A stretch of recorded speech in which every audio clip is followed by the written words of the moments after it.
Olá pessoal, bem-vindos ao podcast Sonho Bem-vindo. Sou Renato Tomioka, ginecologista especialista em medicina reprodutiva. E este podcast é produzido pela Arte Academy com o apoio da clínica Vida Bem-vinda. E tem o foco de trazer para você o que há de melhor e mais atualizado na ciência da reprodução humana com a nossa experiência clínica do dia a dia. Acreditamos muito na força da boa informação e o nosso objetivo é ajudar quem precisa a atingir o sonho de ter um filho através de conteúdos de alta qualidade reunidos por quem trabalha com infertilidade. Para mais detalhes, entre no site arte-academy.com.br/podcast. E agora, segue o nosso episódio de hoje. Lucas, bem-vindo de volta. Valeu, obrigado Renato. Sonho bem-vindo. Vamos que vamos. Hoje vai ser um episódio super importante porque nós vamos falar de fertilização in vitro, FIV. Então vamos começar. Me conta um pouquinho da história da fertilização in vitro e o que é a FIV. Bom, vamos lá. A FIV começou em 1988 com o nascimento de Louise Brown. E desde então é a nossa vida aí, né? Uhum. E a vida de milhões e milhões de crianças que nasceram, hoje alguns adultos já, que nasceram graças a essa técnica. A técnica, ela se baseia na formação do embrião no laboratório. In vitro vem da época que se usava ainda placas de vidro. A gente lembra das primeiras notícias, a gente sempre tem aquela foto da notícia, baby in vitro, e aí mostra a Louise Brown quando ela nasceu na Inglaterra. E basicamente o que eles faziam era pegar o óvulo, que na época ainda a gente pegava o óvulo num procedimento cirúrgico. Hoje a gente faz por um procedimento minimamente invasivo por via vaginal.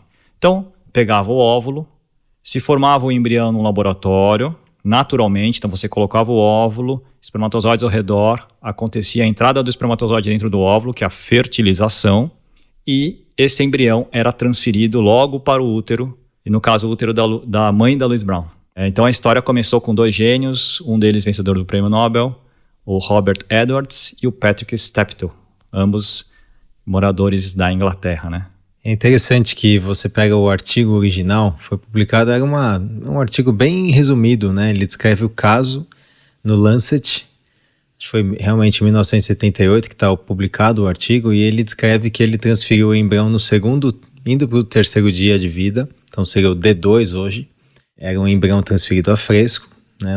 A mãe da Louise Brown tinha obstrução nas duas tubas, e essa foi a indicação de formar o embrião no laboratório, já que era impossível engravidar naturalmente. Hoje, lógico, a gente sabe que quem já fez FIV e está ouvindo, já sabe que existem blastocistos, existe biópsia embrionária, a gente vai falar um pouquinho disso daqui a pouco. Então, primeiro, para quem que é indicada a fertilização in vitro, Lucas? Você falou a indicação inicial, que era a obstrução tubária, quando há obstrução das duas tubas, antigamente chamada de trompas, não há o encontro do óvulo com o espermatozoide. E aí foi que foi feito o procedimento em laboratório. Depois, a gente estendeu esse procedimento para alterações espermáticas, alterações masculinas importantes. Foi um italiano que na época trabalhava na Europa, em outro local aqui na Itália, agora de cabeça eu não vou me lembrar, depois você vai saber. É o Giancarlo Palermo, e você está vendo aí já, né? Uhum. E ele desenvolveu essa técnica que a gente chama de ICSI. É a foto típica, a mais clássica de todas quando a gente fala de FIV. Eu acho que é na Bélgica, tá? Se eu não me engano, ele trabalhava com o Paul Devereaux. Exatamente, estava na Bélgica. E o artigo também foi publicado no Lancet, 92. Eu não quero falar onde foi, porque depois eu falo errado aí o país, mas eu acho que é na Bélgica. Então, em 92, quando se desenvolveu a injeção intracitoplasmática de espermatozoide, quando a gente conseguiu colocar o espermatozoide dentro do óvulo, isso possibilitou o tratamento de homens com alterações espermáticas graves.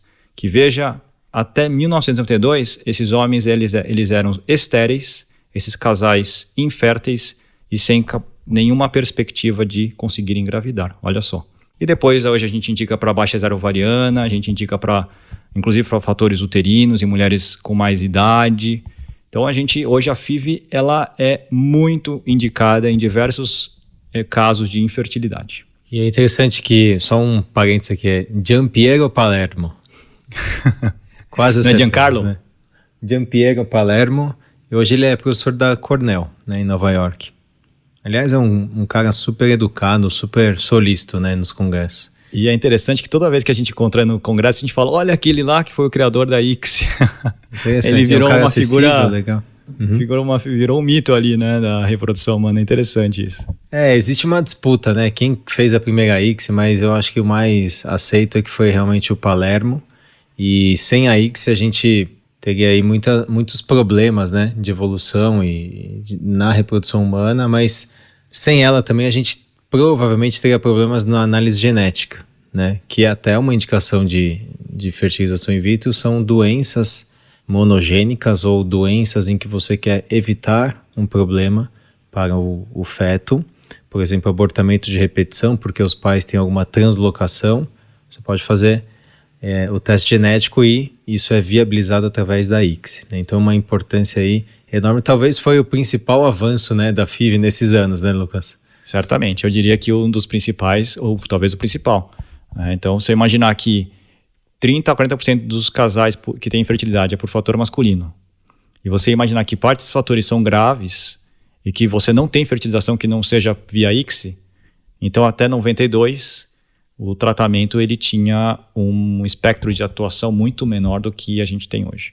Então as indicações são essas, e aí eu diria que eu dei uma aula no Arte ano passado, nosso curso aí, e eu mostrei um crocs, não sei se você se lembra dessa aula, Renato. Aí eu mostrei um crocs verde assim. Eu lembro. E porque hoje a gente está muito vinculado à FIV. Hoje o médico que trabalha com reprodução humana está muito vinculado ao médico que faz fertilização in vitro. E eu mostrei um crocs e falei assim, mas você só faz isso? E eu expliquei que realmente hoje, como é o tratamento que tem maior poder e uma maior eficácia, a gente vai ver que não é tão bom assim, mas é o melhor disparado que a gente tem uma ampla atuação, uma ampla indicação, e você tem algumas situações que fogem a essa indicação. Então, sim, a gente faz muita FIV, não é só isso que a gente faz, mas a gente tem que saber que é hoje a nossa principal ferramenta. E aproveitando uma dúvida que é muito frequente, qual é a diferença entre fertilização in vitro e inseminação intrauterina ou inseminação artificial? Então, a inseminação intrauterina artificial basicamente a mulher ovula ou sozinha ou com a ajuda de medicações, e no lugar da relação sexual, o homem colhe o sêmen, esse sêmen ele é processado e esse sêmen processado é colocado dentro do útero da mulher. Então é um procedimento, daí em diante é tudo natural. O encontro do óvulo com o espermatozoide, a fertilização do óvulo pelo espermatozoide, a formação de embrião e a chegada do embrião ao útero com implantação. Já na FIV não, você capta o óvulo, forma o embrião no laboratório com o espermatozoide do marido ou o espermatozoide doado, enfim, e aí transfere o embrião formado direto para o útero. Então você depende menos de processos naturais. É óbvio que você depende muito ainda de processos naturais. E aí que está a chance de sucesso ou insucesso da FIV.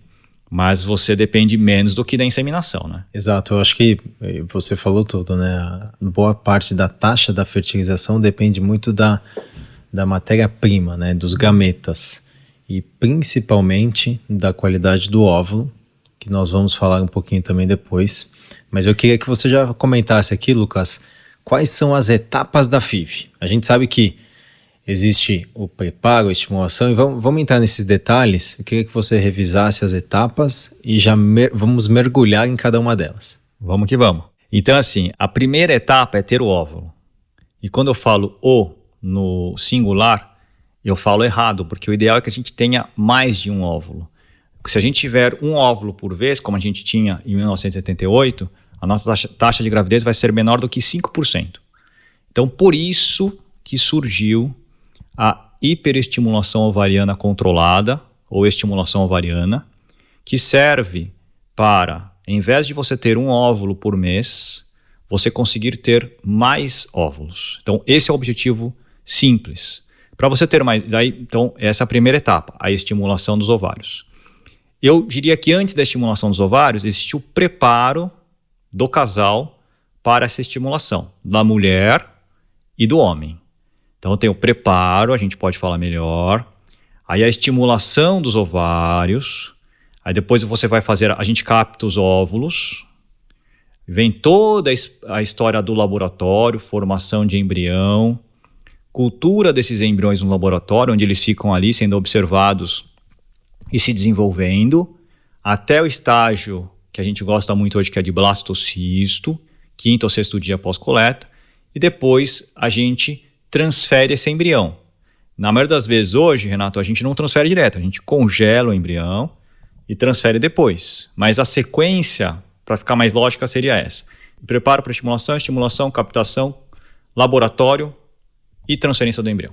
Excelente. Então vamos falar um pouco do preparo. Quais são hoje as táticas ou as vitaminas, os hormônios, os protocolos que podem ser feitos para as pacientes antes de começar aí as injeções? O objetivo que a gente tem que pensar é assim: o óvulo cresce dentro de estruturas chamadas de folículos.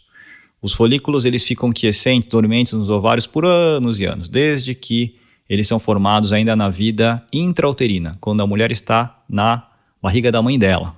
A partir de um certo momento, esses folículos começam a se desenvolver. Então, são estruturas que têm um óvulo dentro. Chega até o estágio que a gente chama de folículo antral. O folículo antral é uma bolinha com líquido dentro e que tem o óvulo. Quanto mais folículos naquela mesma fase nós tivermos, melhor vai ser a resposta quando nós começarmos a dar a medicação que faz com que esses folículos cresçam.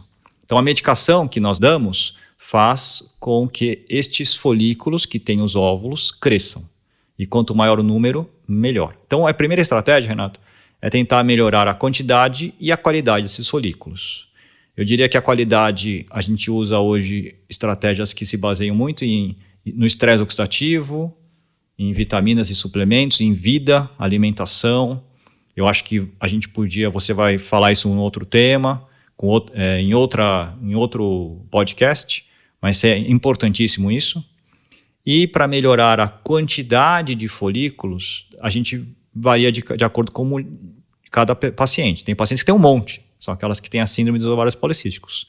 Essas a gente não precisa fazer muita coisa, a gente tem a sorte de poder começar a estimulação tranquilamente. E algumas outras pacientes a gente pode usar primogina, estradiol, ou a gente pode começar em outras fases do ciclo menstrual. Né? Excelente. Eu acho que vale ressaltar aqui, para quem vai fazer uma FIV ou já fez uma FIV, imagina que antes da gente dar ignição do motor, eu quero encher esse tanque. É lógico que boa parte desse tanque é a sua reserva de ovos. Então, a gente não consegue, lógico, mexer muito no número de ovos que vão aparecer no ovário, mas existem algumas ideias, né? Então, vários estudos mostram que androgênios, testosterona, DHEA e algumas moléculas, algumas medicações que aumentam a testosterona dentro do ovário pode melhorar a foliculogênese ou até o aparecimento de novos folículos, e isso traria mais óvulos no final da estimulação. Então, é interessante investir um pouquinho no preparo, né, dos ovários antes de começar a estimulação. Talvez até nesse momento que a gente está gravando esse podcast aqui em maio, nesse momento de pandemia, que pode ser um momento interessante começar um preparo. Tem alguns estudos até mostrando que o hormônio do crescimento pode ajudar nesse aparecimento de folículos e até na resposta e talvez na qualidade dos ovos. Então, a gente olha com muito carinho, né, Lucas, esse preparo ovariano, para aí sim, quando você der a ignição com os medicamentos, com a estimulação, você ter o melhor possível, a melhor potência possível aí desse motor. Acho que você tá numa fase Ayrton Senna aí. Eu tô numa fase Fórmula 1. Fórmula 1. Não tem corrida então, agora, só o Hamilton. A gente só escuta falar do Hamilton, meu. Vamos dar então a largada aqui na estimulação ovariana. Só para última coisa, Rê. Então, assim, a gente pode dividir, vamos lá, as mulheres que têm uma reserva ovariana excelente. Essas mulheres a gente tem que tomar os cuidados de vida, vitaminas e etc.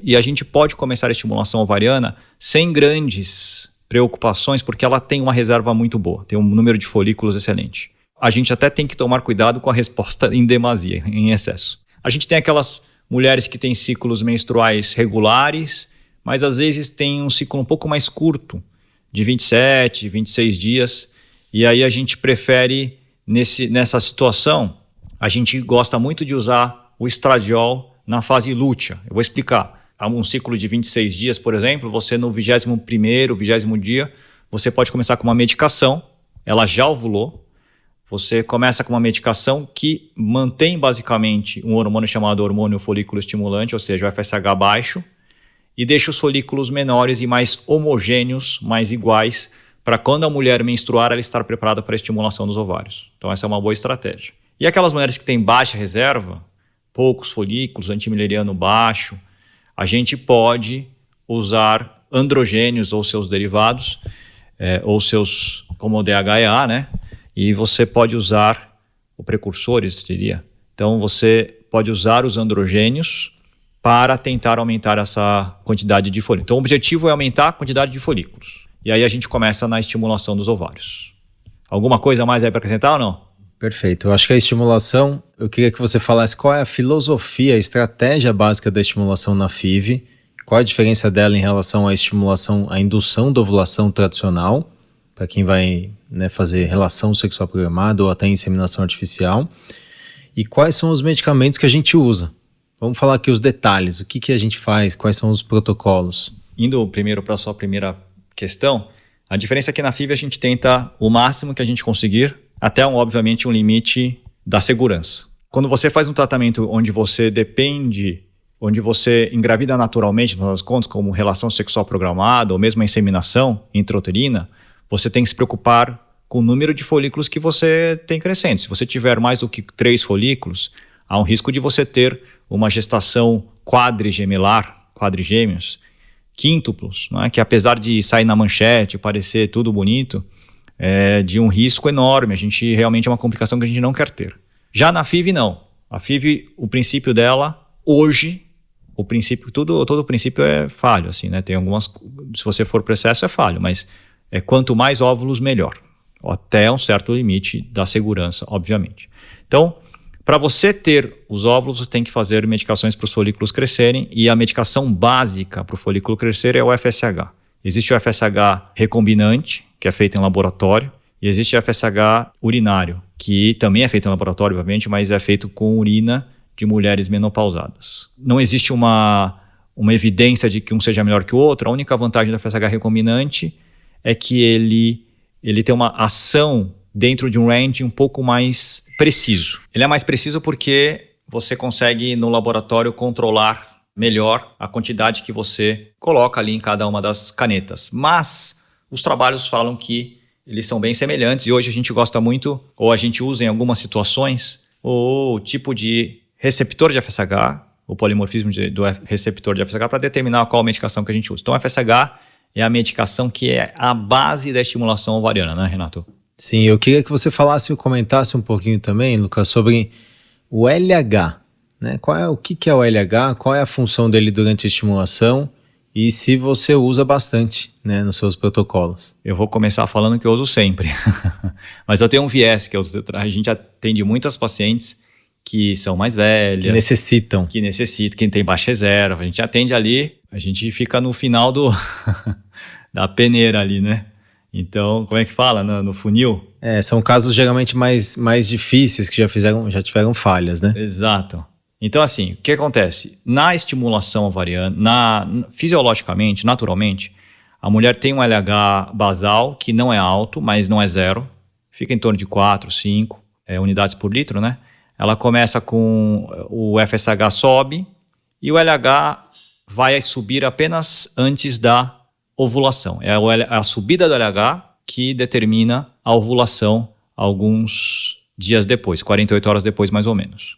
No tratamento de reprodução humana, antigamente a gente só usava o FSH. Então, por muitos anos, a gente usava muito o FSH apenas, porque o LH só sobe mais para frente, então ele não é importante para a foliculogênese. Só que surgiram, primeiro, evidências fisiológicas que o LH era, sim, importante, porque ele atuava no folículo, ajudando o seu crescimento, como adjuvante até.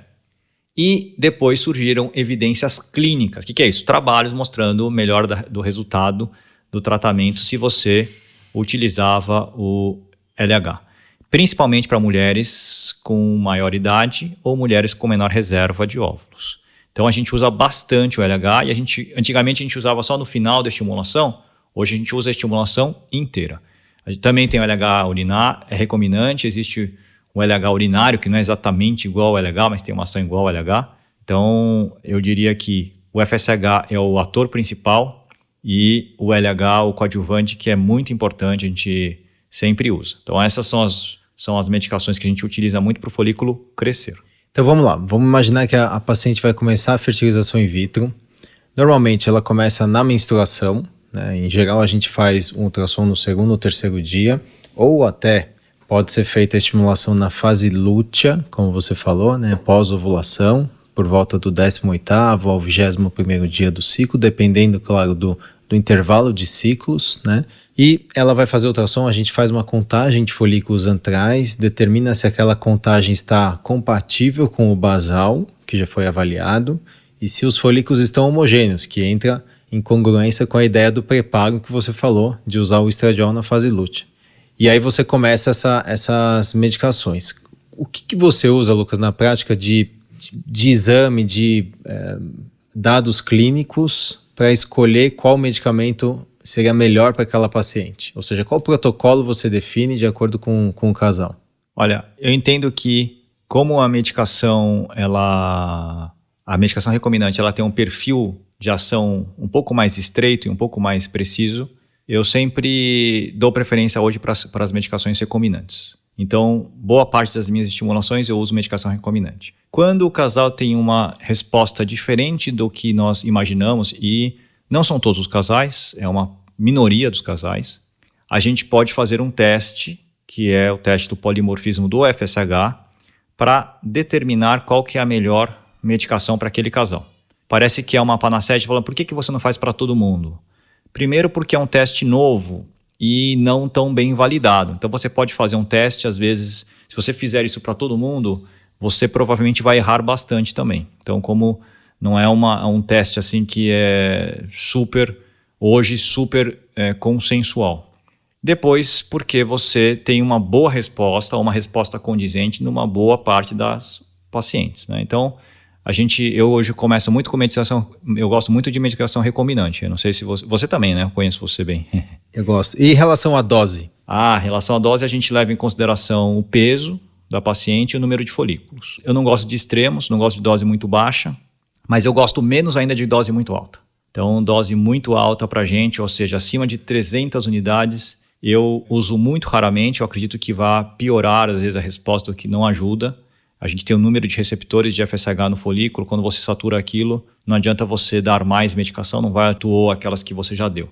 Então, geralmente, a dose que a gente, pensando numa paciente de 50 e poucos quilos, né, e com 10, 15 folículos no ovário, a gente trabalha com uma dose que fica em torno de 225 unidades de FSH por dia, numa relação FSH-LH de 3:1 ou 2:1. Eu gosto mais da relação 3:1. Ou seja, se você usar 300 unidades de FSH, você usaria em torno de mais ou menos 150, né? Que é geralmente as canetas, por exemplo, do Pergoveris, que é uma medicação que tem FSH recombinante com LH recombinante, é de 2:1. Perfeito. Tradicionalmente é a proporção que a gente usa, né? Você pode mesclar com a atividade LH da menotropina, que é o Menopur, que é uma das que a gente usa também, mas esse detalhe é importante porque a gente sempre tenta buscar a fisiologia, né, Lucas?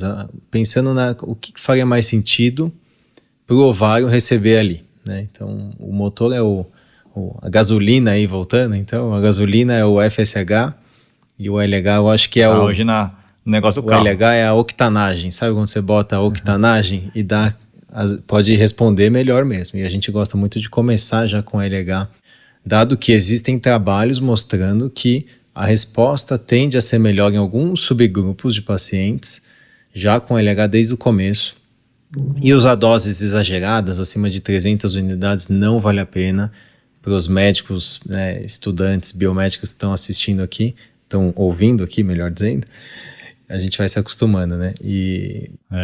Tem vários estudos mostrando que 450 unidades não aumenta o número de óvulos, 600 unidades não aumenta o número de ovos e é desperdiçar dinheiro. Vamos falar então um pouquinho, Lucas. A estratégia é diferente da estimulação no coito e na inseminação, porque aqui a gente quer estimular os ovários, quer estimular os folículos, fazê-los crescer, mas eu não posso perder esses ovos. Então a gente usa uma segunda medicação, uma segunda classe de medicamentos, que são os antagonistas ou os análogos do GNRH, e o que a gente mais usa é o antagonista. Qual é a ação dessa medicação, quando que ela entra e até quando ela vai? A estimulação, é isso aí, a estimulação tem 3 etapas. A primeira etapa é fazer o folículo crescer, a segunda etapa é não deixar ele romper e a terceira etapa é fazer ele amadurecer. Quando o folículo chega mais ou menos com 14, 15, 16 milímetros, ele produz uma coisa chamada estradiol, é o hormônio feminino. O estradiol, a partir de um certo nível, ele começa a estimular a hipófise da mulher, é uma glândula que fica ali no sistema nervoso central, a produzir um hormônio chamado LH, que eu falei do LH que faz ovular. Fisiologicamente falando, se você começar a dar remédio, o folículo começa a crescer, em algum momento vai ter o pico do LH e a mulher vai ovular. Então você tem que bloquear isso, você bloqueia a hipófise. E hoje uma das estratégias é você dando uma medicação que atua ali, bloqueando a secreção de LH. A gente chama de antagonista do GNRH, tem 2 medicações, orgalutran e cetrotide, no mercado hoje. Então essa é uma das opções. A outra opção é você usar um anticoncepcional, por exemplo. Anticoncepcional, sim, você pode usar a progesterona, por exemplo, progestagênio, que tem um efeito de bloquear a secreção do LH impulso. Então também você pode fazer isso. Hoje a gente tem usado bastante. Então são todas estratégias para evitar com que aconteça a ovulação prematura. E a estratégia tradicional, né, que começou lá na década de 90, a estratégia de usar o agonista do GNRH, que é um análogo do GNRH e é uma molécula um pouquinho diferente do antagonista desses que você falou. Ele bloqueia também a hipófise, mas ele demora um pouquinho mais para bloquear. Então, se usa o protocolo do agonista longo, ele é feito com o início do agonista, que são injeções subcutâneas, aplicadas geralmente todo dia, lá na fase lútea, ou seja, 18º, 21º dia do ciclo menstrual, aí menstrua, usa durante umas 2 semanas e aí começa a estimulação ovariana. Então, a gente praticamente já não usa mais, né, Luquinhas, esse protocolo, porque é um protocolo que demanda mais medicamento, demanda mais injeção, mais picadas. É um protocolo que pode ter uma boa eficácia, mas é um protocolo que tem mais risco. E eu queria que você comentasse desse risco de síndrome de hiperestimulação ovariana. Exatamente, a gente não usa mais, eu acho que faz mais de 2 anos que eu não uso mais essa... Usei, acho que há 2 anos. Então, só para explicar uma coisa, gente, o que é esse tal de agonista do GNRH? Fiquei pensando que as pessoas podem não saber o que é isso, né? Então, o GNRH é um hormônio secretado pelo hipotálamo, que é uma outra glândula que fica ali junto à hipófise. Então, o que acontece? Primeiro é secretado o GNRH. O GNRH vai lá e gruda na hipófise e libera, aí sim libera o FSH e o LH em pico. Então, quando você bloqueia essa ação do GNRH, você não tem a liberação do LH em pico, só para explicar o que é essa análogo, agonista, etc. São as medicações que evitam a ovulação. Sim, a síndrome de hiperestimulação ovariana, então quando você faz a estimulação dos ovários, você faz os folículos crescerem e você tem muito mais hormônio do que você teria normalmente. E você tem essa síndrome que surgiu com o tratamento de reprodução humana, que é a síndrome de hiperestimulação ovariana, cuja principal característica é a retenção de líquido. Só que é uma retenção de líquido fora do vaso, já que é mais característico ali no abdômen. Ficou aquele abdômen cheio de líquido que nós chamamos de ascite. Isso atrapalha a respiração, isso atrapalha a circulação, a ação do funcionamento renal, hepático, isso aumenta o risco de trombose. Então vai ter uma série de questões ali que surgem da síndrome de hiperestimulação ovariana. Por sorte, a síndrome de hiperestimulação ovariana tem um gatilho. E esse gatilho, que é o que desencadeia todo o processo, digamos assim, é o HCG, o hormônio da gravidez. Então a gente hoje tem estratégias durante a FIV, a estimulação dos ovários, para não expor a mulher ao HCG. E uma das estratégias é não usar essa medicação para fazer aquela terceira etapa que eu falei da estimulação, que é a maturação final dos folículos, e não transferir embrião para que não aconteça a gravidez e a secreção de HCG, que seria natural. Muito bom. Então, é um quadro grave, né? Antigamente as pessoas internavam em UTI, era um medo, lembra?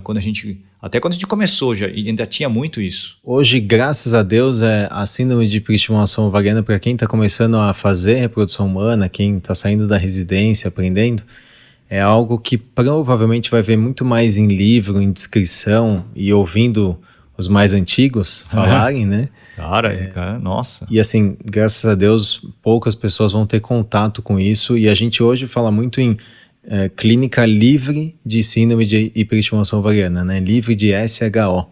É um termo que a gente usa internamente, né? Uma técnica, um termo técnico, e que a gente usa para até desenhar os protocolos que a gente utiliza na clínica, né? Entre todos os médicos. Na época que, mesmo 2008, 2009, toda semana tinha paciente em UTI em São Paulo que era de síndrome de hiperestimulação ovariana, né? Então, era direto. Hoje mudou muito, né? Hoje a gente olha, internou uma paciente. É raro, né? Internou com síndrome de hiperestimulação. O que aconteceu? Não usou, não fez HCG? Putz. Então, hoje é muito mais raro. Por esses dois motivos. O protocolo. Sim. E também pelo congelamento de embrião, que melhorou muito. E é uma ferramenta que a gente usa muito. Quando eu comecei era horrível. O congelamento de embrião a gente que não queria fazer. Agora a gente quer fazer, né? É um processo que melhorou muito. Vamos lá. Muito bom. Então, primeira etapa, preparo. Segunda, estimulação. Vamos então para a coleta de ovos, terceira etapa da FIV. Agora, só para falar sobre a coleta, vou falar sobre a maturação final. Ótimo. Você faz o folículo crescer, você evita que ele ovule, e a partir de um certo momento você tem que fazer com que ele tenha a sua maturação final. Por quê? Porque o óvulo fica grudado na parede do folículo. Esse óvulo, se você não fizer essa maturação, ele não vai se soltar dessa parede do folículo, então você na captação não vai ter óvulo. E além disso, ele precisa retomar a divisão celular que ele está. Na verdade, o óvulo ele só se torna óvulo depois que ele é fertilizado, né? Depois que ele termina toda a sua divisão celular, mas ele tem que retomar a meiose. Não sei se você se lembra da aula de biologia, para quem não é médico ou da área da saúde, né? Tem a meiose. Você, então, tem que fazer essa medicação, que existem duas estratégias. A estratégia mais antiga e padrão era usar o HCG. A gente tem o Choromon, o Vidrel, etc. Então, o HCG tem um efeito LH muito potente, 1000 vezes mais potente que o LH. Então, você dá isso e 35, 36 horas depois faz a coleta, porque nesse período tem a maturação do folículo. Ou você usa uma medicação, que é o GNRH, a gente está falando de GNRH aqui, o GNRH, que atua ali na hipófise e libera o LH impulso. Então, você tem um pico de LH, e depois de 35, 36 horas você vai para a coleta de óvulos, que nem você falou, Renato. E isso, só para falar um termo técnico, é o trigger, né? É o gatilho final, é aquela última medicação que você vai usar geralmente 36 horas antes da coleta e que vai agendar a coleta de óvulos. Eu gostei do seu trigger aí. Gostou do gostei trigger? do seu trigger. Então, eu treinei para falar esse trigger. Então, enquanto você estava falando... Eu achei que você treinou mesmo. Então, muito bom. Então vamos para a coleta de óvulos. A gente fica assim, a gente é sócio há quantos anos, hein, já? Não dá nem para contar mais, né? A gente vai se divertindo na vida e assim a gente vai crescendo, a gente vai trabalhando muito sério. E, nossa, mas é muito legal, né? Vamos lá. A gente uns vão evoluindo no inglês, os outros vão ficando para trás. A gente teve muitas reuniões com americanos, gente, que depois acho que a gente se divertiu tanto nossos negócios com os americanos, foi muito bom. Vamos que vamos. Vamos lá, então a coleta de ovos, como é que é a coleta hoje? Em que ambiente que ela é feita? Como é que é o preparo? A paciente vai para a coleta, ela chega lá, como é que é feito isso? E a coleta do parceiro também, né? Sim, é feito centro cirúrgico. É que a vantagem em clínicas de reprodução humana como a nossa é que o centro cirúrgico já fica lá dentro. Então a gente tem um andar, por exemplo, só para coleta de óvulos, só para laboratório. Então a paciente já chega 1 hora antes, em jejum de 8 horas, é importantíssimo isso.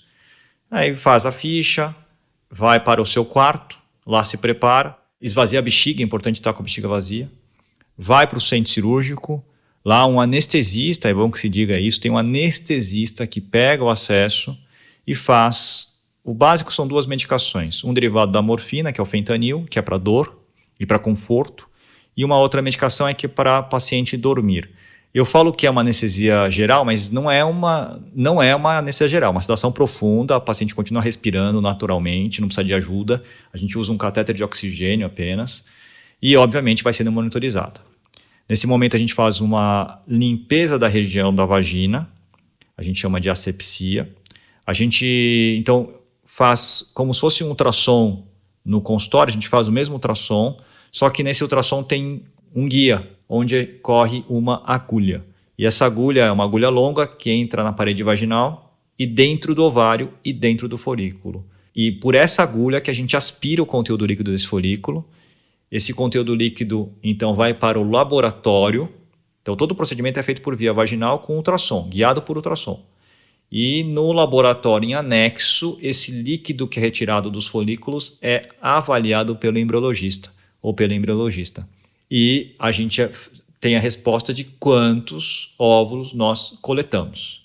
A paciente acorda, esse procedimento dura em média 25 minutos, ela acorda, vai para a recuperação, se alimenta e pode ir embora depois para a sua casa, onde deve descansar. É assim que funciona.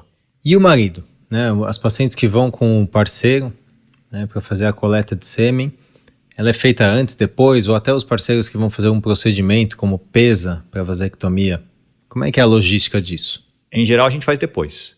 A gente primeiro coleta o óvulo, garante que há óvulo, e aí o marido tem uma sala de coleta de sêmen, como tem nos laboratórios, e a coleta geralmente é feita por masturbação. O melhor espermatozoide é o ejaculado naturalmente. Se o marido tem uma vasectomia, que é uma das indicações de tratamento hoje, por exemplo, ou se ele não conseguir ejacular espermatozoides, são os azospérmicos, aí a gente precisa retirar ou do epidídimo, é o PES, a punção de cananículos que ficam perto do testículo, ou a gente tem que fazer procedimentos urológicos mesmo, aí entra a nossa equipe de urologista para fazer o procedimento para extração de espermatozoide. Então, geralmente é feita depois da coleta de óvulos. O que é interessante que você vê que até agora, nesse timeline, a paciente ela passa com o médico, ela faz exames, ela começa um tratamento, ela compra uma medicação especial, ela injeta, ela vai fazer ultrassom na clínica, ela colhe exame de sangue. É um processo super intenso que dura mais ou menos 10 a 12 dias, né, a estimulação ovariana. Vai para a coleta com o seu médico, o médico faz a coleta, o médico muitas vezes fala quantos óvulos vieram ali, naquele mesmo dia, quantos tem. A gente vai saber depois quantos eram maduros. E a partir daí começa a grande magia do laboratório, né? A partir daí começa o grande impacto do laboratório de reprodução humana, de reprodução assistida. Sabe o que eu pensei que você ia falar? E só nesse dia que entra em ação o marido. Eu achei que você fosse falar isso, porque você vê como... E as minhas pacientes falam, doutor, mas eu falo, a vida não é justa. Reprodução humana é a vida ao quadrado. Porque realmente, aí o marido reclama ainda que tem que... eu vou ter que ir lá... Reclama mesmo. E te colher sêmen, que coisa, hein? Então, realmente, eu achei que você fosse entrar nesse mérito. Mas isso não é verdade.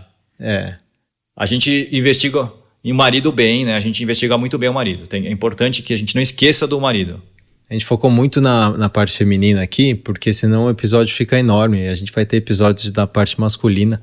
Mas hoje, realmente, eu vejo muitos maridos que vão todas as consultas, acompanham, ficam firmes ali. E eu acho que é super importante estar do lado. Mas realmente a importância para o homem é muito mais simples, né? O gameta ele é obtido pela ejaculação, não demanda em geral nenhum preparo especial. A gente orienta, claro, o período de abstinência adequado, dependendo de cada caso, principalmente os casos que têm fragmentação aumentada. Mas em geral é um procedimento mais tranquilo, né? Se você comparar, né, o óvulo é uma célula gigantesca perto do espermatozoide. Você praticamente não vê o espermatozoide perto do óvulo, é interessante isso. Como ele tem todas as organelas, citoplasma, e o espermatozoide entrega muito cálcio, óbvio, e aquele DNA que está ali empacotado. O óvulo é a maior célula, né, que a gente consegue avaliar ali, e cerca de 60, 80 vezes maior do que um espermatozoide. Então, realmente, e você tem milhões, normalmente, de espermatozoides a cada ml, né? Para a gente obter algumas unidades de óvulos, é um grande esforço. A gente tem que fazer tudo isso. A gente tem que fazer esse podcast aqui, ó. Exatamente. Então, e aí vamos então voltar naquele nosso mundo do laboratório de reprodução humana. A gente vai fazer um outro episódio só disso, mas eu queria que você falasse o que acontece de uma forma prática ali dentro como é que é a fertilização in vitro propriamente dita, qual é a diferença entre FIV clássica e ICSI e qual é o timeline do embrião dali para frente. Então, no laboratório chegam os óvulos e os espermatozoides. E aí a gente tem que fazer acontecer essa fertilização. Existem duas maneiras. Uma é a FIV clássica, onde você coloca o óvulo e os espermatozoides em uma placa e espera que aconteça naturalmente essa entrada do espermatozoide dentro do óvulo.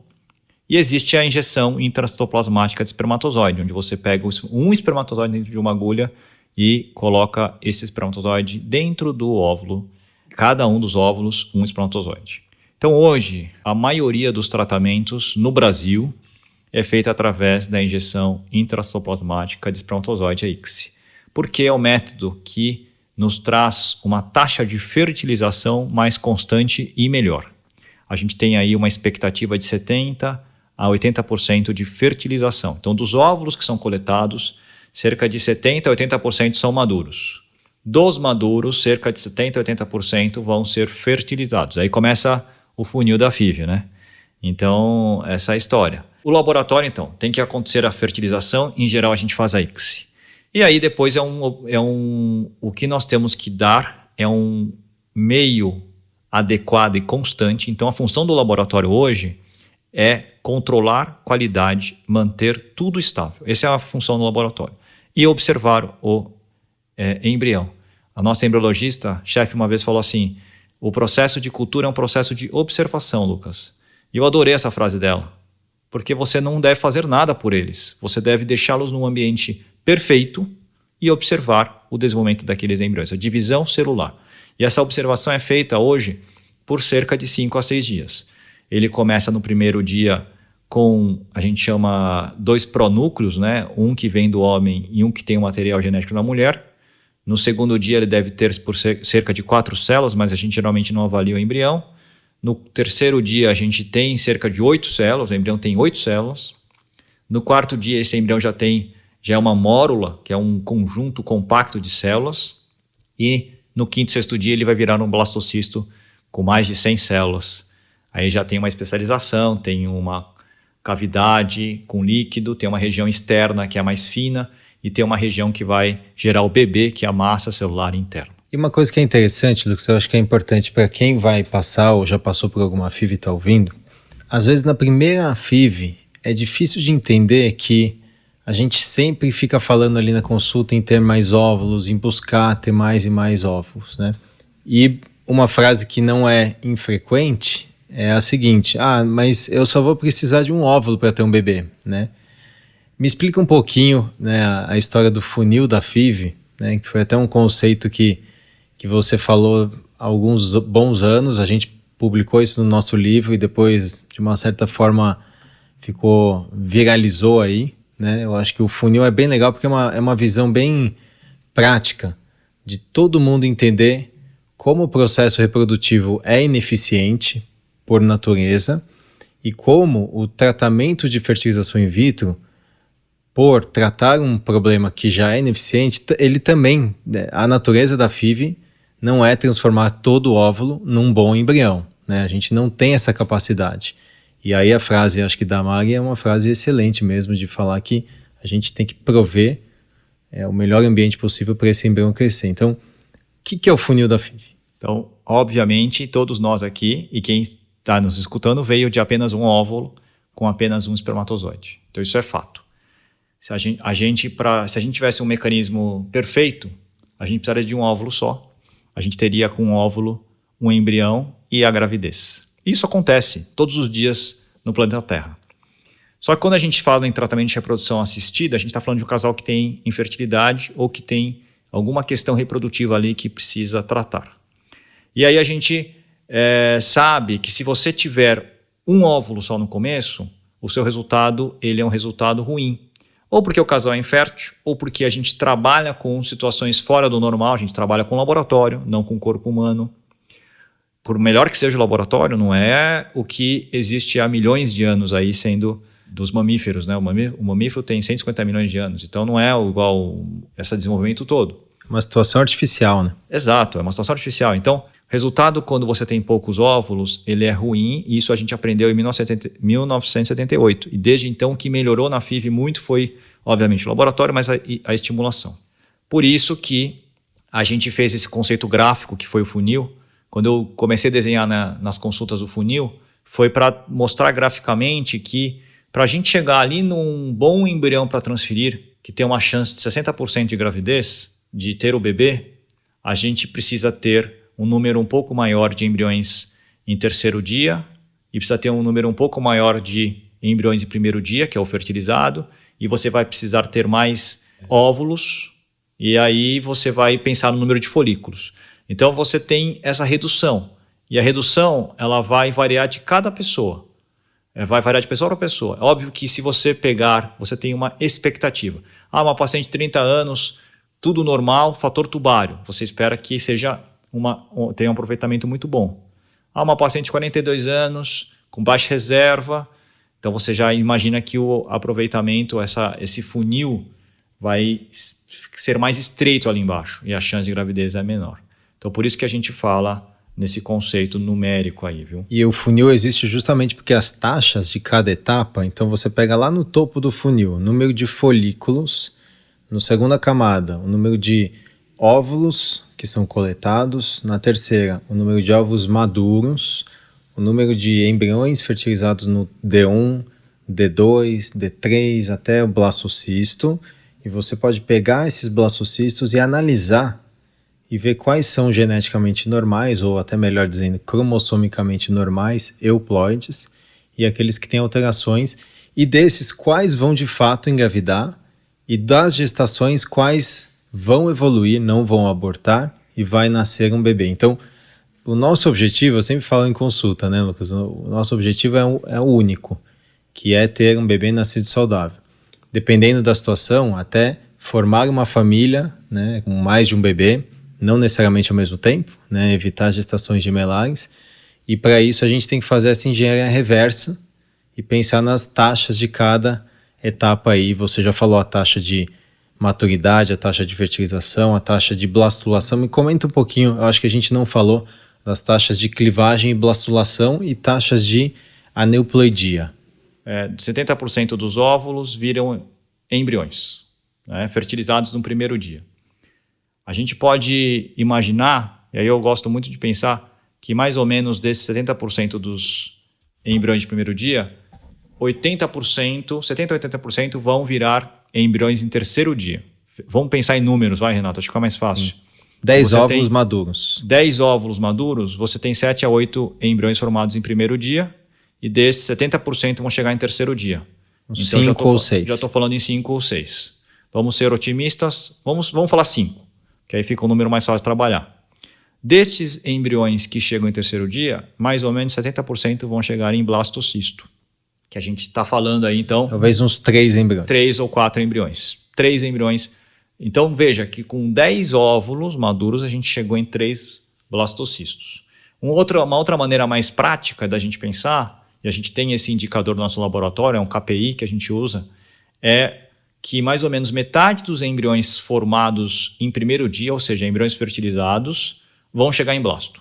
Então você tem lá 10 óvulos maduros, formaram-se 7 embriões, 3,5, não existe 3,5, então é 3 ou 4 embriões formados em blastocisto. Eu gosto muito desse 50% aí. E daí você tem uma outra queda que a gente faz hoje muita biópsia, mas não é obrigatório, mas vamos usar a biópsia. Aos 38, 39 anos de idade, mais ou menos 50% dos embriões formados vão ser alterados e 50% vão ser normais. Então, nesse caso, se fosse uma mulher de 38, 39 anos de idade, a gente teria 3 embriões formados e a gente esperaria 1,5. Então, 1 ou 2 embriões geneticamente aptos para serem transferidos. E aí, a gente transferindo esses embriões, a gente tem 60% a 70% de sucesso na transferência. Vamos falar 60%. Então, veja que quanto mais óvulos você vai ter lá em cima, maior a chance de você ter o bebê. Excelente. Então, vou só abrir um parênteses. Posso abrir um parênteses aqui? Claro. Então, ver a história da mini-FIV. Isso começou aí até com como é que fala? Um conterrâneo nosso do Japão. Um gênio da reprodução humana que faleceu já. Osamu Kato. Esse aí foi um grande gênio, né? E ele desenvolveu um protocolo que, na verdade, não era a intenção dele ter a mini-FIV, nada, mas ele desenvolveu um protocolo para ter óvulo, mais simples. E formar embrião, congelar e transferir depois. Então, esse foi o protocolo do Osamu Kato, da Kato Ladies Clinic, em Tóquio, se eu não me engano. E aí veio a história da mini-FIV, que é uma FIV que você usa menos remédio, você tem menos óvulo e você teria algumas indicações principais, são aquelas mulheres que têm menos folículos. Então, mulheres que têm menos folículos não precisam ter um monte de...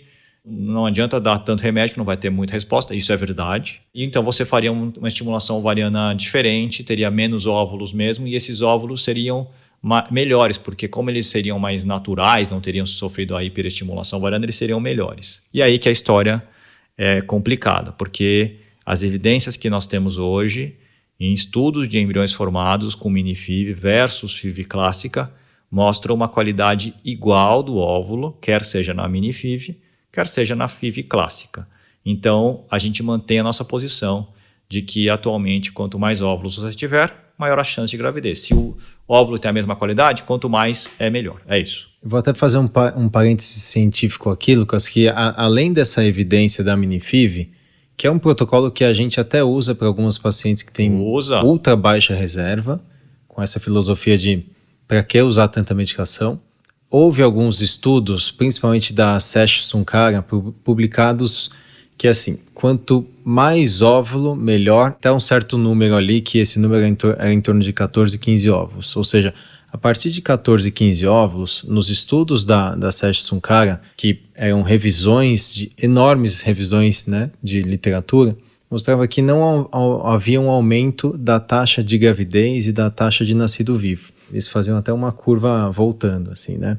Eu acho que a grande observação aqui é que esses tratamentos, nesses estudos, eram tratamentos diferentes do que a gente faz hoje.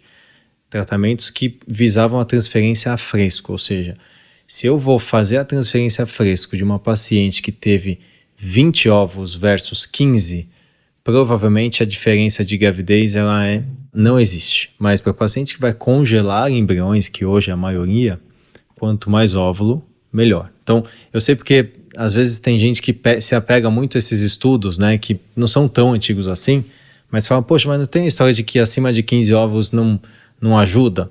Não ajuda no ciclo a fresco, mas ajuda você a acumular mais embriões e a ter uma taxa maior de gravidez cumulativa, que é uma coisa que a gente gosta muito. Então vamos falar um pouquinho brevemente sobre o PGTA, para quem se aplica e qual é a sua opinião atual, 2020, sobre o PGTA?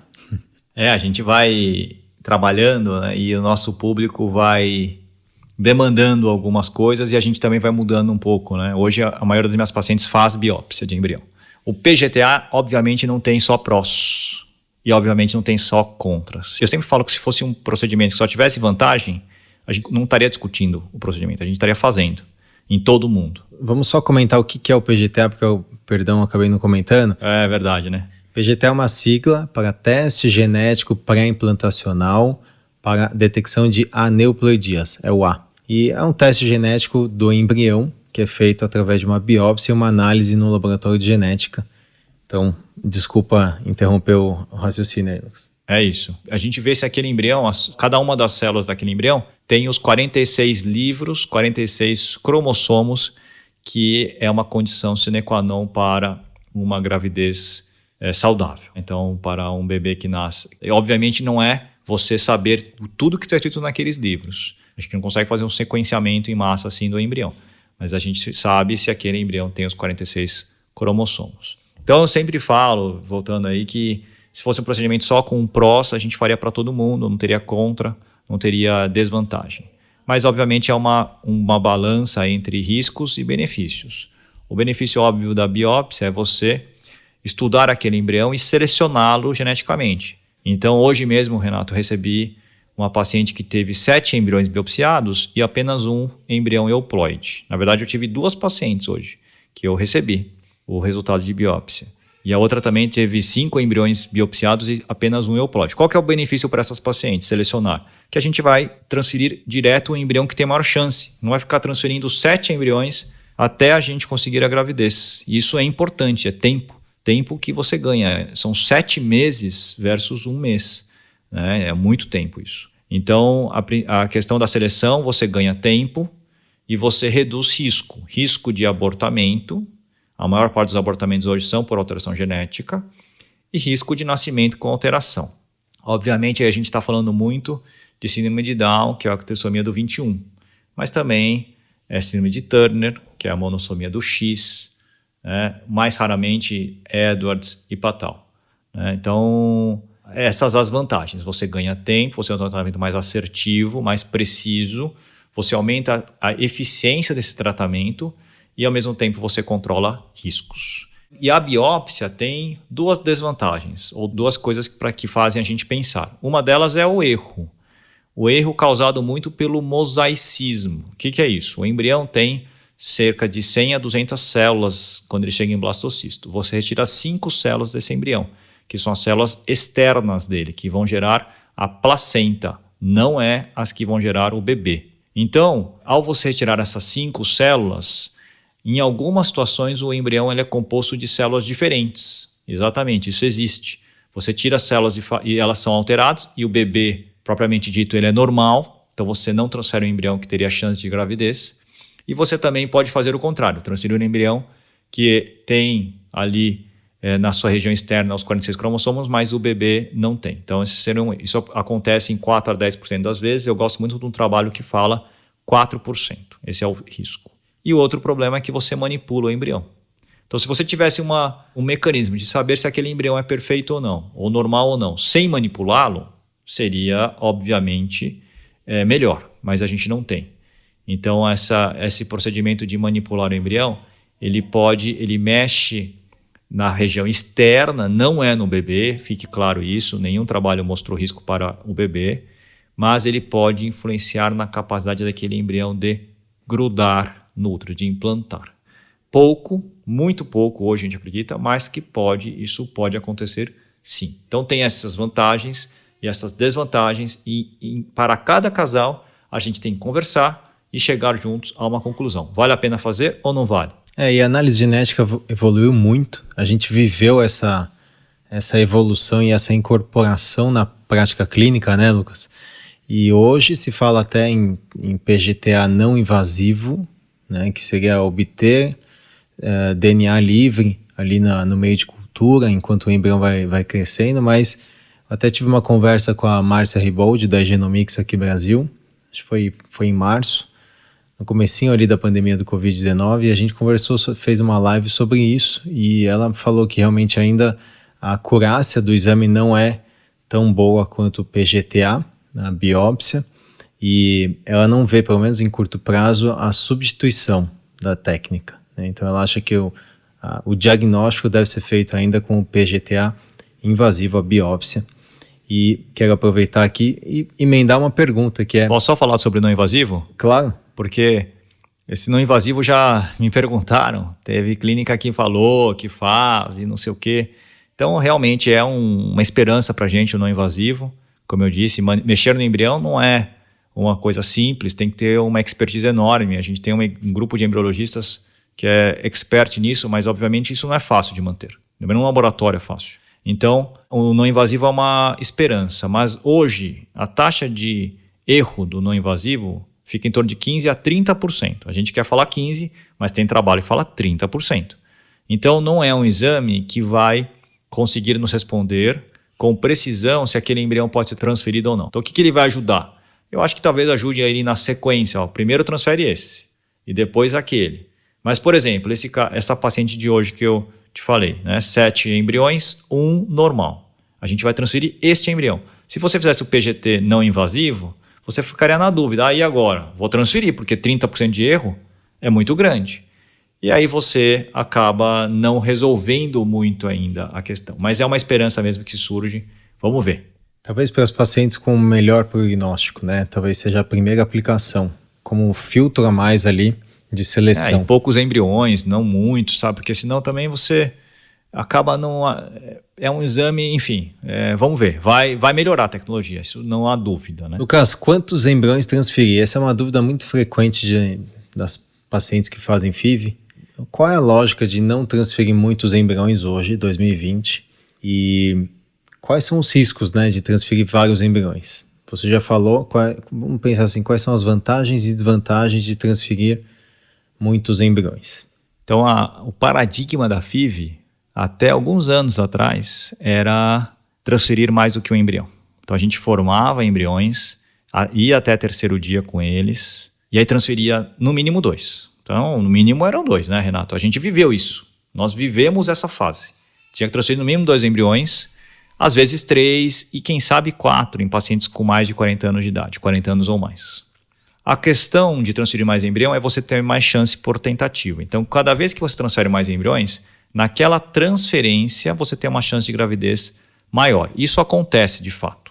Só que o que acontece? Você tem algumas questões envolvidas. Uma delas é o risco de você ter, por exemplo, quando você transfere 2 embriões, você ter gemelar, às vezes trigemelar, exatamente, gente. O embrião que a gente transfere pode se dividir em 2 lá dentro do útero também. Quadrigemelar, porque você transfere 3, pode ter 4, ou 4, pode ter os... Então você começa primeiro com esse risco de gestações múltiplas, que pra gente é sim um risco. A gente adora receber visita de gêmeos, fotinhos, é bonito, e é mesmo. Mas é trabalhoso e há um risco anterior a esse, que é do prematuridade, que a gente realmente tem que evitar.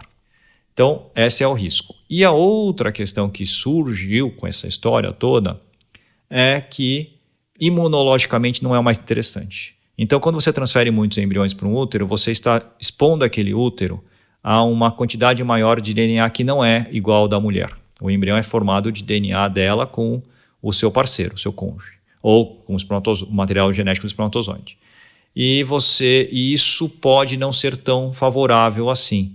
Então, existem trabalhos hoje que mostram, que trabalham com KIR, com HLA, e mostram que você transferir mais embriões pode não ser interessante. Então, se você tem 2 embriões, você transferi-los juntos, você tem mais gravidez do que se transferir um só sozinho. Mas se você comparar esses 2 embriões transferidos juntos com um sozinho e a outra transferência de outro embrião sozinho, essa separação ela tende a ter uma resposta, um resultado um pouco maior, né? Então, essas são as 2 questões que surgiram.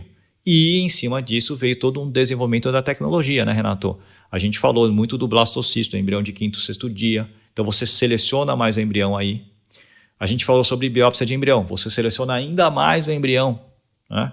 Então, hoje, conforme você seleciona mais o embrião, você tem que transferir menos. Porque se você seleciona e transfere mais, você está aumentando mais o risco daquele casal. E não é o que a gente quer.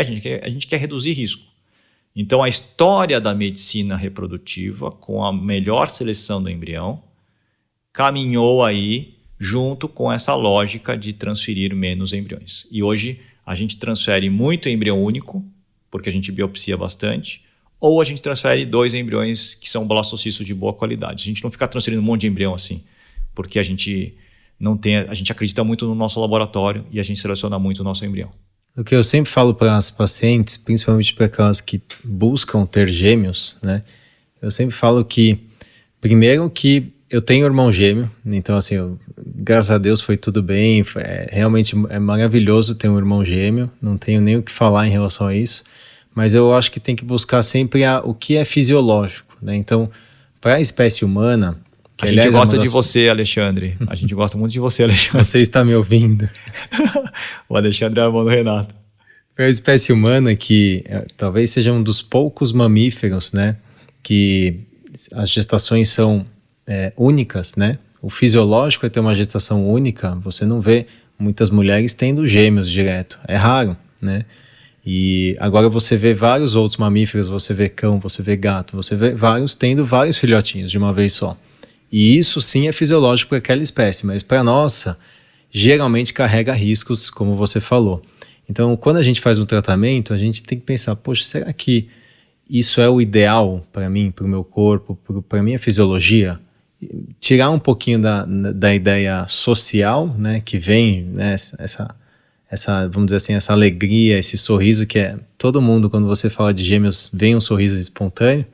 É verdade. Mas pensar na fisiologia e no risco para aquela paciente. Eu acho que algumas pacientes podem sim transferir 2 embriões, sabendo dos riscos, mas algumas a gente sugere fortemente não transferir mais de um, né? Principalmente aquelas que têm úteros com alguma cicatriz, que já fez alguma miomectomia, ou que já teve algumas cesáreas, né, Lucas?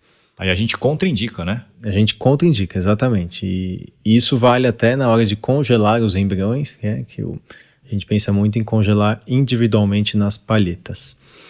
Muito bom, então falando de congelamento, hoje, qual é o modelo, né, Luquinhas, em relação a congelar ou não congelar, transferir a fresco? Quando que a paciente pode pensar em transferir a fresco o seu embrião e quando que ela deveria congelar, ou pelo menos considerar o congelamento?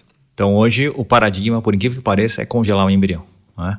Então olha, veja a história, a gente forma o embrião, então a gente faz todo aquele processo de estimulação dos ovários, capta os óvulos, forma o embrião, tem o embrião ali no laboratório pronto para ser transferido, mas a gente prefere congelar. Por quê? Porque a gente observou duas questões. Uma delas a gente falou antes, que é o risco da síndrome de hiperestimulação ovariana, uma síndrome que acontece devido à ação do HCG, hormônio da gravidez. Então se aquela paciente engravida e ela teve 20 óvulos e engravidou, o HCG dela pode desencadear um quadro grave de internação e risco de vida. Então, para evitar a síndrome, a gente hoje congela embrião em mulheres que respondem bem. E o segundo motivo é que a estimulação dos ovários, apesar de trazer uma melhora da resposta e uma melhor taxa de gravidez, ela aumenta muito os níveis hormonais. E o útero não está ou não foi formado para trabalhar com níveis hormonais tão altos. E você tem uma redução da taxa de gravidez ou uma alteração no desenvolvimento daquela gravidez, inclusive com questões de placentação, tamanho do bebê ao nascer, peso, restrição de crescimento fetal, né? Então existe uma série de questões ali. Então hoje o que a gente tem que pensar é quais são as poucas situações que a gente pode transferir embrião a fresco. Mudou o paradigma. E quais seriam essas? É aquela mulher que, não quer fazer biópsia de embrião. Se for fazer biópsia, tem que congelar. 2, tem uma resposta ovariana que é baixa ou, no máximo, moderada. Porque mais do que isso, também tem que congelar.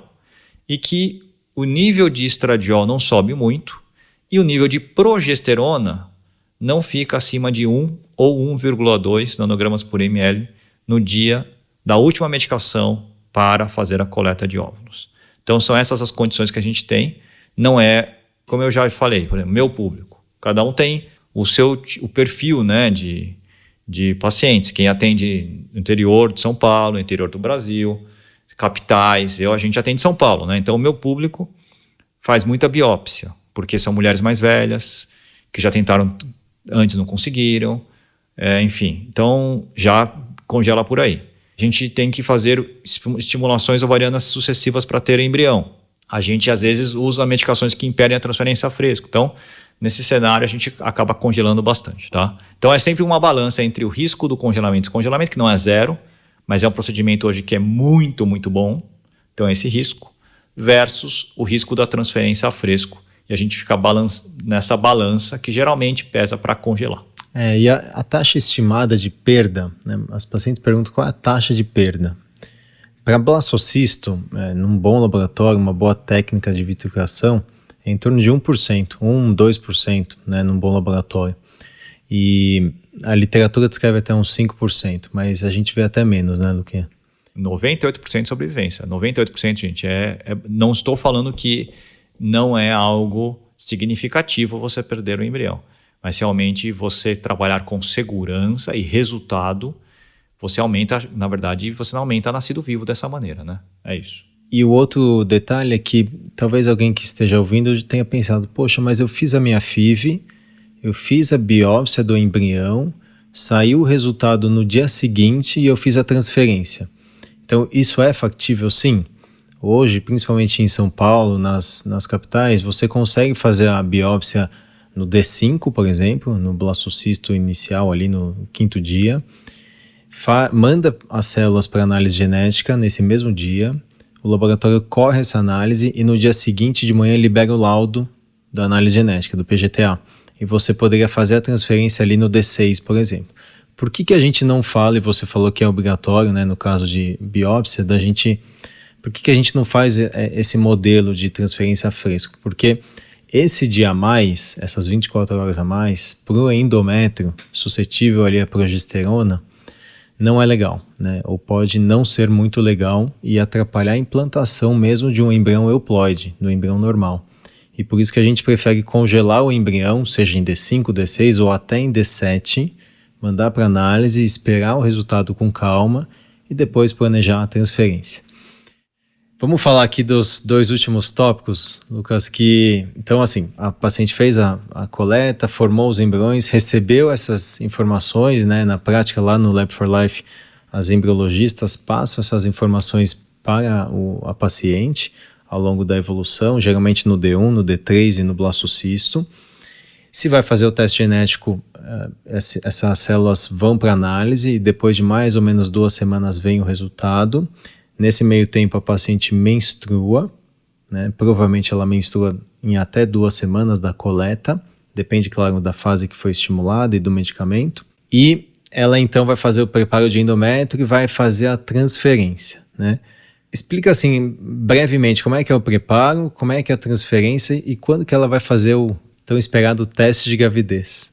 A transferência, então, ela tem como objetivo, então a primeira coisa da transferência é deixar o endométrio receptivo.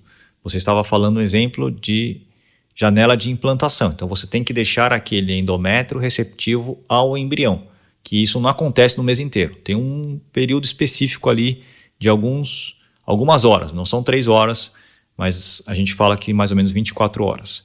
Então, para isso, a gente primeiro usa um hormônio chamado estradiol. Esse estradiol a gente usa por cerca de 10 a 12 dias. Depois a gente começa com um segundo hormônio chamado progesterona e mantém o estradiol. A gente usa a progesterona por mais 5 dias se for um embrião em blastocisto. E então nós descongelamos o embrião e transferimos para o útero. É um procedimento simples, obviamente bem delicado, feito com um catéter flexível e que nós fazemos com a mulher acordada, não precisa de anestesia, a gente nem gosta, a gente gosta de ter a percepção da dor, se houver, para a gente sentir, falar, olha, então espera um pouco para o embrião vir para o seu útero, até acontecer a adaptação ao catéter. Então, isso é muito raro, mas a gente gosta desse feedback. Então, a gente transfere com o catéter delicado para o útero, a mulher fica no laboratório mais alguns minutos, 15, 20 minutos, e depois volta para casa. Cerca de 9 dias depois da transferência de um blastocisto, nós fazemos o teste de gravidez. Se for o embrião em D3, a gente faz o teste 11 dias depois, em média. O teste de gravidez no sangue. Ah, mas eu quero fazer na urina. Pode, mas nós gostamos do sangue. Nós fazemos o exame de sangue. É isso. Bem resumidamente, né? Achei que foi excelente. Agora, e para finalizar, 2 coisas rápidas. Quais são os riscos da FIV? Quer falar um pouquinho sobre os riscos? Os principais, né, riscos aí, você já falou da síndrome e da hiperestimulação ovariana, mas fala um pouquinho do risco relacionado à coleta mesmo. Vamos lá. Então tem riscos de curto prazo e longo prazo. Riscos de curto prazo é aqueles que são os que acontecem durante a FIV. Então, a síndrome de hiperestimulação ovariana, eventualmente aumentam os níveis hormonais, então a gente tem que ficar de olho nos fatores trombóticos. Então, se houver risco de trombose maior, a gente acaba contemplando isso durante o tratamento. E os riscos da coleta de óvulos, que o principal risco é sangramento. A gente entra com uma agulha, como eu falei, por via vaginal dentro do ovário. Aí depois você tira essa agulha, você não está vendo o ovário, a gente não está vendo dentro da cavidade, não é uma cirurgia. Então você tem esse risco de sangramento, é raro, mas acontece. É raríssimo, a gente conta nos dedos de uma mão a vida bem-vinda inteira, a história da vida bem-vinda inteira, quantas situações nós tivemos, mas acontece. Então é algo que a gente tem que se preocupar. O risco é menor do que 1%, só para vocês saberem, é menor do que 1%. Os outros riscos são muito, muito mais raros. Infecção, raríssimo, eu nunca vi, nós não tivemos, acho, na vida bem-vinda. Já vi acontecer em outros lugares, puncionei um endometrioma, então e aí aumenta um pouco o risco, tá? Então, e torção do ovário, isso pode acontecer, o ovário aumenta de tamanho, então depois ou antes da coleta ele pode sofrer uma torção, como se fosse uma bexiga cheia da água.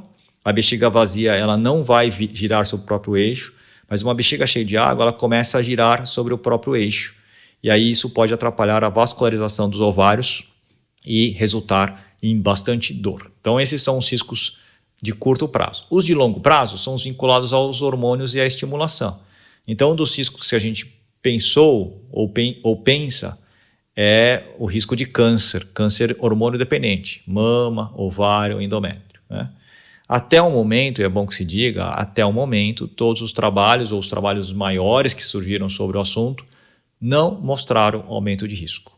E não mostraram aumento de risco também em mulheres que faziam isso sucessivamente, né? Aquelas que usavam mais hormônios fizeram por mais tempo. Então, os riscos de longo prazo, hoje, eles são teóricos, não são riscos que foram demonstrados na prática. Por sorte, não são riscos que foram demonstrados na prática, é isso.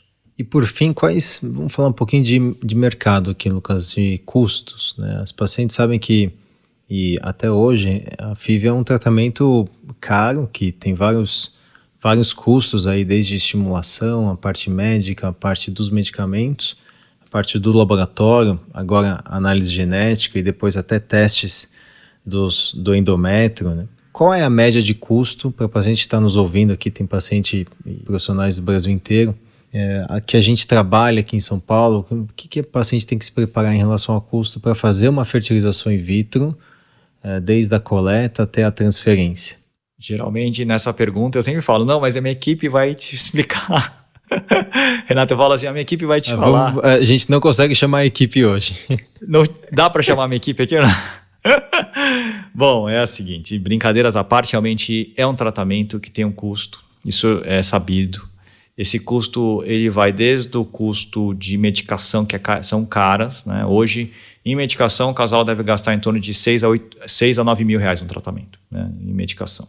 Tem o custo de pessoas, médicos, enfermeiras, biomédicos, embriologistas, que são profissionais extremamente capacitados, e o custo de todo o material de laboratório, né? Todo esse laboratório tem um critério, tem que ser assim, enorme, um controle de qualidade gigantesco, filtros, incubadoras, todas elas importadas, meios de culturas que são todos importados, a gente usa, pelo menos no Lab for Life não usa meio nacional, são todos importados, material de congelamento, descongelamento. Então, o custo do tratamento, ele realmente não é um custo pequeno, é um custo razoável, infelizmente, tem essa questão. Hoje, em São Paulo, existem serviços de menor custo, é bom que se diga isso, né? Que a gente divulgue isso, tem serviços de menor custo, pode procurar, é importante.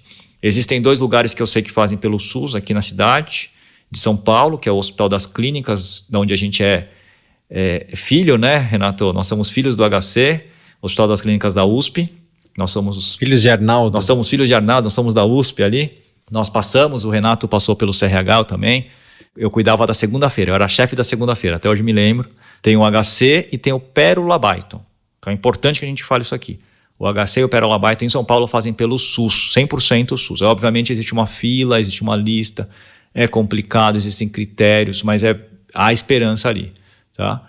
E o custo fica em torno aí, vamos dar um range razoável, numa clínica de menor custo, 15 mil, para uma clínica de maior custo, 25, 30 mil reais. Então esse fica ali um valor do tratamento como um todo, aí cada clínica tem o seu custo, acho que a gente não precisa entrar nesse mérito. Excelente, acho que a gente conseguiu aí cobrir pelo menos a parte macro da FIV. Vamos ter outros episódios falando sobre cada etapa em detalhes, né, as nuances aí, e já faço até aqui o convite para a gente fazer o episódio sobre estimulação na fase lútea, aproveitando aí as ondas. Eu vou falar agora no ESHRE. Que você vai falar Vou falar no Congresso Europeu. A gente vai falar exatamente, o Lucas vai falar sobre ele vai apresentar no Congresso Europeu de Reprodução Humana, que é o maior congresso de reprodução humana que a gente tem, e esse ano seria na Dinamarca, em Copenhagen.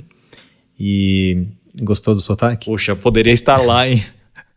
Poderia ir para lá em julho. Você tá de brincadeira aqui assim. Eu nem me apeguei a isso, sabia? Falei, ia ser em Copenhagen. E agora vai ser um congresso online, né? E você vai apresentar o trabalho oral sobre estimulação na fase lútea que a gente fez, né? Sim. Na Vida Bem-vinda nesses últimos anos. É um trabalho da Vida Bem-vinda. A gente vai conversar sobre isso certamente em um novo episódio. Já faço o convite. Já está aceito. Pensa se você vai aceitar. Oba, já aceitou. Já está aceito. Excelente, mas acho que foi muito bom. Tivemos aí vários insights. Agradeço mais uma vez. Sabe o que eu queria falar só? Claro. É importante a gente ficar falando aqui de blastocisto, de biópsia, da FIV, né? Mas é do tipo de remédio que a gente gosta, da técnica. Mas é importante, e é verdade isso, que todos os caminhos levam a Roma, né? Então, quantas gestações a gente não teve ou não viu com outras estratégias? Então, o que nós estamos falando aqui, gente, a gente não é apegado a nenhum protocolo, a gente não faz a mesma coisa sempre, a gente gosta de ter caminhos para a gente andar.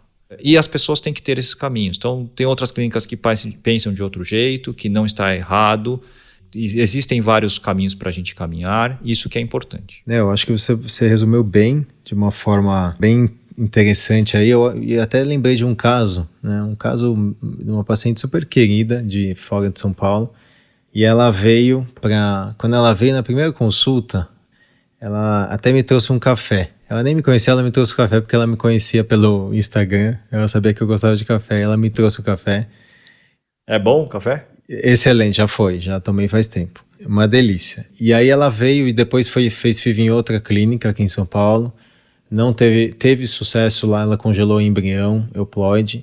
Depois ela veio fazer comigo mais 2 FIVs, mas nesse meio tempo a gente operou a endometriose dela. Inclusive você estava na cirurgia. E teve os seus embriões congelados, seus euploides, vários embriões. A gente conseguiu em 2 estimulações, vários embriões.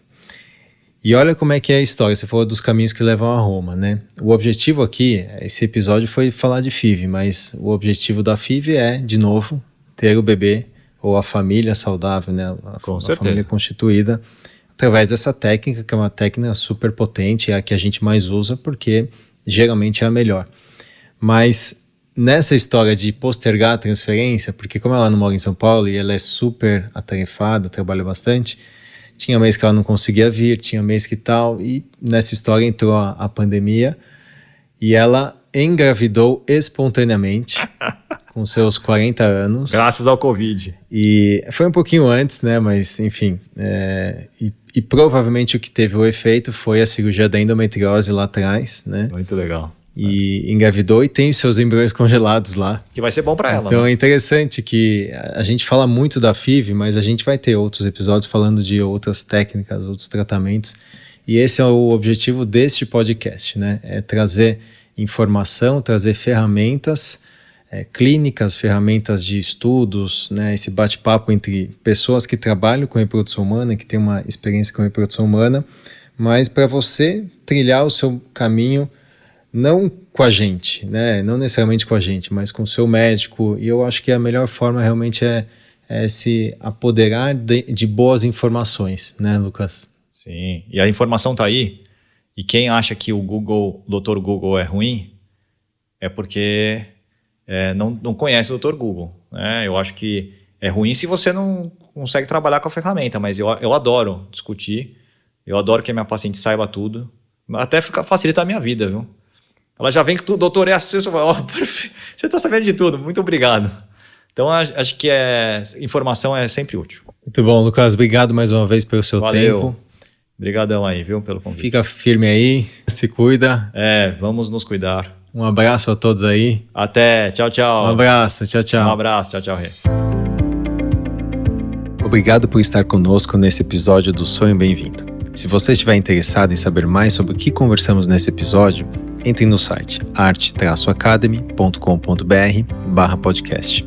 Você pode nos encontrar no Instagram, @arte.academy e @vida bem-vinda.